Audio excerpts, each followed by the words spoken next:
My dad went to St. Thomas. I couldn't very well go to St. John's, could I? Same areas I didn't know anything about, and this was 4 blocks from my house. Steve Nachtsheim and his family started in the old Tomtown huts on the site of today's library.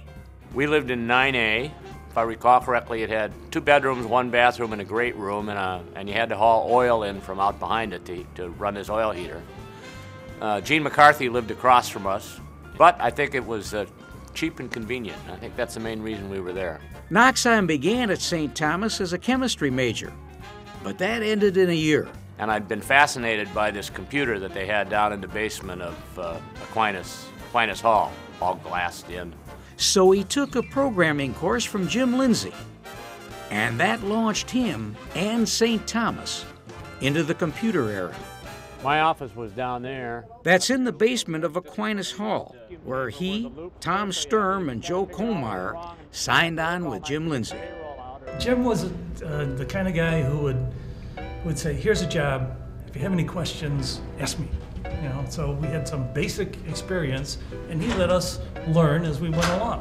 What they did as they went along was to build and run the computer center and develop the computer science major. And so one Friday afternoon, Komar, Lindsay, and I went down there and sketched out what a major in computer science would look like.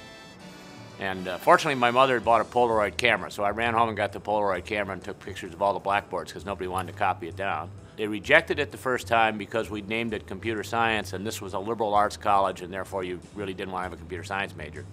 So the big thing we had to do was modify a couple of courses and then change the name, and that's where the name quantitative methods came from. They divvied up the responsibilities, playing to each other's strengths. We were 20-year-old guys that were on state committees with deans at the university and vice presidents of this because we happened to know something that, quite frankly, was black magic to 99.9% of the population. He is good at understanding what buttons to push on a technologist, and that's what makes him a success in what he does. What Nachtsheim did was to become department chair at the age of 26. He stayed a year and then took off a year to see the world. And the whole goal was to go see parts of the world that weren't easy to see. He went up and down the coast of Africa, through Asia, and across Russia on the Trans-Siberian Railroad. I made friends with some of the Russians. As a matter of fact, myself and 5 Russian soldiers all got kicked out of the dining car one night for being a little too boisterous singing Beatles songs. You have to learn how to deal with people in their culture and their way of doing things as opposed to trying to impose your own views or an American view or something like that on them. That global instinct served him well at Intel Corporation for 20 years, 4 of them in Europe. I was the only person that had international experience in a company that's a $30 billion company that does 60% of its business overseas. At that time, I was the only one that had international experience, and it really helped my career. He retired as a corporate vice president and now serves on the boards of the Deluxe Corporation and the University of St. Thomas.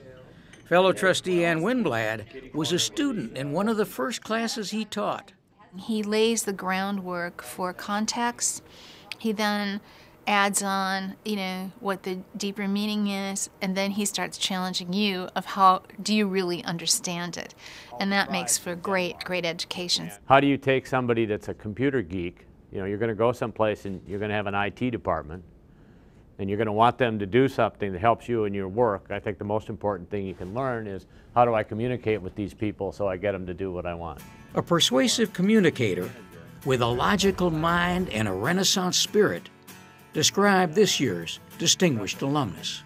I'm just being a dad, doing a little work, coaching some basketball, refereeing soccer, which is interesting because I knew nothing about soccer, and pretty much enjoying life.